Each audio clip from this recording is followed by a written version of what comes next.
یہ امام زمانہ بلند ترین صلوات اللہم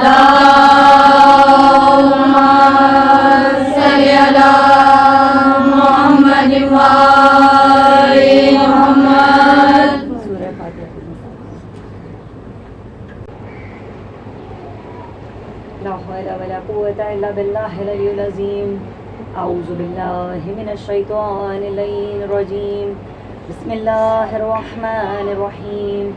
الحمد للہ رب العالمین، الصلاۃ والسلام علی صاحب الدعوۃ النبویہ والعصمۃ الفاطمیہ وصولۃ الحیدریہ والحلم الحسنیہ والشجاعۃ الحسینیہ والعبادۃ السجادیہ والماثر الباقریہ والآثار الجعفریہ والعلوم الکاظمیہ والحجج الرضویہ والجود التقویہ والنقابۃ النقویہ والحیبۃ العسکریہ والغیبۃ الہیہ القائم بالامر اللہ الصلوات۔ اللہم صلی علی محمد و آل محمد۔ الحمدللہ الذی جعلنا من المتمسکین بولایتک یا امیر المومنین علی بن ابی طالب علیہ السلام۔ ما رأیت الا جمیلا، نہیں دیکھا میں نے کچھ بھی سوائے خیر کے، نہیں دیکھا میں نے کچھ بھی سوائے حسن کے۔ حل من ناصر ینصرنا، ہے کوئی میری مدد کرنے والا۔ قال رسول خدا صلی اللہ علیہ وسلم کہ حسین منی وانا من الحسین۔ ان تین حدیث کو آج کی حدیث کا سرنامہ کلام بنایا ہے۔ عزاداران امام، آپ جانتی ہیں جب بھی ماہ محرم آتا ہے، پہلی مجلس ہوتی ہے، دوسری مجلس، سلسلہ جاری رہتا ہے۔ جب 9 محرم کی تاریخ آتی ہے تو عزا خانوں میں کیا ہوتا ہے؟ چراغاں کیا جاتا ہے۔ آج کی تاریخ، آج 9 محرم کی تاریخ، وہ تاریخ ہے، مصائب نہیں پڑھ رہے، مگر بس اتنا بتانا ہے کہ آج کی تاریخ وہ ہے سن 61 ہجری میں، کہ آج کی رات امام حسین علیہ السلام نے عبادت کے لیے مانگی تھی کہ ایک رات کی مہلت دے دو، اور جو صبح آنے والی ہے ہم سب جانتے ہیں کہ کیا مصائب ہوئے تھے۔ مگر دیکھیں، جب بھی قرآن پڑھا جاتا ہے تو ہمیشہ ایک آیت کے 70 مفہوم نکلتے ہیں۔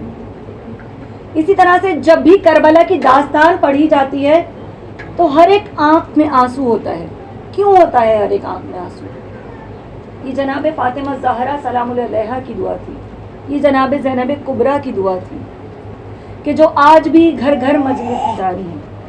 عزاداران امام، اگر جناب زینب کبریٰ سلام اللہ علیہا نہ ہوتی، اگر سید سجاد نہ ہوتے کربلا میں، تو یہ مجالس ہمیں نہیں ملتی۔ کیوں نہیں ملتی؟ کیونکہ ہم سب کو پتہ ہی نہیں ہوتا کہ کتنا بڑا ظلم ہوا تھا امام حسین علیہ السلام پر۔ پہلی آیت کیا پڑھی؟ ما رأیت الا جمیلا، نہیں دیکھا میں نے کچھ بھی سوائے خیر کے۔ یہ کس کے جملے تھے؟ نہیں دیکھا میں نے کچھ بھی سوائے حسن کے۔ یہ وہ جملے ہیں کہ جو جناب زینب کبریٰ سلام اللہ علیہا نے یزید کے بھرے دربار میں کہے۔ امام حسین نے کیا صدا بلند کی تھی کربلا میں؟ حل من ناصر ینصرنا، ہے کوئی میری مدد کرنے والا؟ مولا حسین مدد مانگ رہے ہیں۔ عزاداران امام، یہ لمحہ فکریہ ہے کیا کہ وہ صدا آج بھی گونج رہی ہے۔ کون ہے جو امام حسین کی صدا پر لبیک کہنے والا ہے؟ کون ہے جو آج کے امام کی صدا پر لبیک کہنے والا ہے؟ جانتی ہیں عزاداران امام، یہ صدا ہر ایک پیغمبر نے دی۔ جب پروردگار عالم نے اس دنیا کو بنایا، پھر ہدایت کے سلسلے کو جاری کیا، ہم سب نے کیا پڑھا ہے قرآن میں؟ رسول خدا سے کیا سنا؟ 1,24,000 انبیاء تھے۔ ہاں، ہم سب کا اعتقاد ہے 1,24,000 انبیاء ہیں، لیکن کیا آپ نے قرآن میں سب کے تذکرے پڑھے؟ نہیں، قرآن میں صرف 26 انبیاء کا ذکر ہے، ان کی داستانیں موجود ہیں۔ کتنے؟ 26۔ اور ہیں کتنے؟ 1,24,000۔ ہر ایک پیغمبر آتا گیا، پروردگار عالم سے دعا کرتا رہا، بارے الہ مجھے کوئی حامی و ناصر مددگار دے دے، حضرت موسیٰ کے ساتھ کون تھے؟ حضرت ہارون تھے، پروردگار عالم نے مدد کے لیے بھیجا. ہاں، یعقوب کے ساتھ یوسف تھے. اسی طرح سے تمام انبیاء جو ہے وہ پکارتے رہے اور پروردگار عالم مدد کرنے کے لیے، ساتھ رہنمائی کرنے کے لیے بھیجتا چلا گیا. ہر پیغمبر کو ضرورت تھی مددگار کی، تو آخری پیغمبر نے دعا مانگی. کیا مانگی؟ کہ بار الہ مجھے کوئی ایسا مددگار دے دے، مجھے کوئی ایسا ساتھی دے دے کہ جو ہر قدم پہ میرے ساتھ رہے. دین اسلام کو پھیلانا کام تھا رسول خدا کا، اس میں مددگار ہو. پروردگار عالم نے دعا کو قبول کیا، مولا کائنات دے دیے اور مولا تمام زندگی ساتھ رہے. اچھا، پھر ہم لوگ کیا دیکھتے ہیں؟ مولا کائنات کی شبیہ کون؟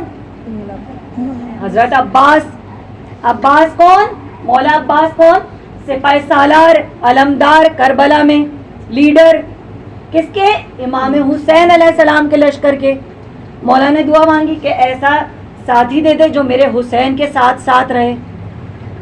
امام حسن کے ساتھ مولا حسین ساتھی تھے، مولا حسین کے ساتھ مولا عباس ساتھی تھے. اچھا، کربلا میں دو ایسی شخصیات ہیں جنہیں ہم کہتے ہیں لیڈر، جنہیں ہم کہتے ہیں فوج کے سالار. ایک ملتے ہیں وقت کے امام کا دفاع کرتے ہوئے، کون؟ مولا عباس. امام حسین کے ساتھ رہے. کسی کی مجال نہیں تھی کہ جب تک مولا عباس تھے امام حسین کی طرف آنکھ اٹھا کے بھی دیکھتا. کیسے امام مولا عباس نے خطا کھینچ دی تھی کہ کسی کی مجال نہیں ہے کہ جو خیموں کو یہاں سے ہٹا سکے، مگر ایک مولا حسین کا اشارے پہ مولا عباس خاموش ہو گئے، واپس خیمے میں پلٹ گئے. یہ ہوتی ہے اطاعت، یہ ہوتی ہے وفا. پھر دوسرے لیڈر کون؟ آپ کہیں گے ہم نے تو شروع سے یہ سنا ہے کہ کربلا میں مولا عباس لیڈر تھے، مولا عباس سپاہی سالار تھے.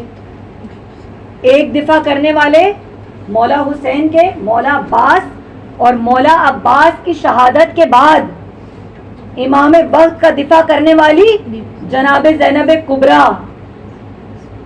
عزاداران امام، اگر ہم یہ سوچتے ہیں کہ عورت کو پروردگار عالم نے کمزور بنایا ہے، کم عقل بنایا ہے، لیکن جب ہم کربلا کی تاریخ کو دیکھتے ہیں تو ہمیں ایسی خواتین ملتی ہیں کہ ہمیں ان سے جینے کا حوصلہ مل جاتا ہے. کیا ہوتا ہے؟ خواتین اتنے ڈپریشن میں ہوتی ہیں، گھر میں چھوٹے چھوٹے سے معاملات ہوتے ہیں، ہم لوگ بڑی بڑی ٹینشنیں لے کے بیٹھے ہوئے ہوتے ہیں، یہ مسئلہ ہے ہمارے ساتھ، وہ مسئلہ ہے، ایک دوسرے سے ڈسکس کر رہے ہوتے ہیں. لیکن آپ دیکھیں جناب زینب کبریٰ کیا دیکھ رہی ہیں بچپن سے. نانا کے ساتھ جو رویہ تھا، جنگ پہ سے آتے، بابا جنگ پہ سے آئے، کوئی جنگ پہ جاتا ہے اس کی حالت کیسی ہوتی ہے؟ زخم نہیں لگتے؟ بابا کے زخموں کو صاف کرنا، ہمیشہ تیار رہنا، لیڈر بن کے، سپاہی بن کے. جناب زینب کبریٰ کا کردار کیا تھا؟ زینب کیا؟ باپ کی زینت. کتنے خوبصورت معنی. اور یہاں کیا کہا جاتا ہے؟ کوئی بچی پیدا ہوتی ہے، ماں باپ کی خواہش ہوتی ہے زینب نام رکھ لیں. ارے بھائی، ان پر اتنے مصائب پڑے تھے، زینب نام رکھو گے؟ جن کا نام رکھ رہے ہو وہی مصائب سے بچائیں گی. باپ کی زینت. اور کیسی زینت تھی جناب زینب کبریٰ.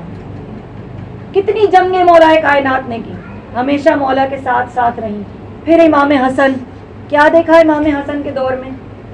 امام حسین علیہ السلام کہتے ہیں اگر اس وقت میں ہوتا تو میں بھی صلح ہی کرتا، کیونکہ اس وقت کا دور اتنا زیادہ پراشوب دور تھا، اتنے دشمن تھے مولا کے کہ امام حسن کے چاروں جانب ان کے چاہنے والے گرد بنا کے چلا کرتے تھے. ہم کتنے آرام سے مجلسوں میں آتے ہیں، یہاں بیٹھتے ہیں، ہمیں معلوم ہے کوئی ایسا دشمن نہیں ہے کہ ہم پہ حملہ کر سکے، اور حملہ کر بھی دے تو شہادت نصیب ہو جائے گی. لیکن مولا وقت کے امام کو بچانا واجب ہے. اپنی جان چلی جائے، وقت کا امام قائم رہے. اس حال میں رات کی تاریکی میں کسی نے امام حسن کی ٹانگ پر ایک ایسا وار کیا کہ 22 دن مشکل سے میرے مولا زندہ رہے. اور جب وہ بستر سے لگ گئے، اسی حالت میں ان کی جو زوجہ تھیں، جو مطلب مولا سے محبت تو نہیں تھی ان کو، وہ تو دشمنوں کی ساتھی تھی جنہوں نے زہر دیا تھا امام حسن نے. یہ مولا حسن نے صلح اس لیے کی تھی کیونکہ ایسے حالات تھے، اور مولا چاہتے تھے کہ وقت کے امام کو، یعنی میری جان اگر جاتی ہے تو حسین بچ جائے، دین بچ جائے. سب کی یہی تمنا تھی، سب کی یہی آرزو تھی کہ دین بچ جائے، جان جاتی ہے چلی جائے، دین اسلام بچ جائے۔ امام حسن کے بعد امام حسین علیہ السلام، کیا کردار نظر آتا ہے ہمیں امام حسین علیہ السلام کا؟ مدینے کو چھوڑ دیا، اتنے خطوط آئے مولا کے پاس، مولا آ جائیں، مولا آ جائیں۔ ہم بھی کہتے ہیں امام زمانہ کو مولا آ جائیں۔ آپ دیکھیں کوئی مولا کا کربلا میں ساتھ دینے والا نہیں تھا، مگر جب وقت کے امام کو پکارا جاتا ہے نا تو امام آ جاتے ہیں۔ ہمارے امام بھی یہی ہم سے چاہتے ہیں، امام زمانہ ہم سے یہی چاہتے ہیں کہ میری طرف متوجہ ہو جاؤ۔ ہم لوگ منتیں مانتے ہیں، وقت کے امام منتظر ہوتے ہیں، مجھ سے مانگو، میں تمہارا امام ہوں، مجھ سے رابطہ کیوں نہیں کرتے؟ حیدری یا علی، حیدری یا علی، حیدری یا علی، آواز بلند صلوات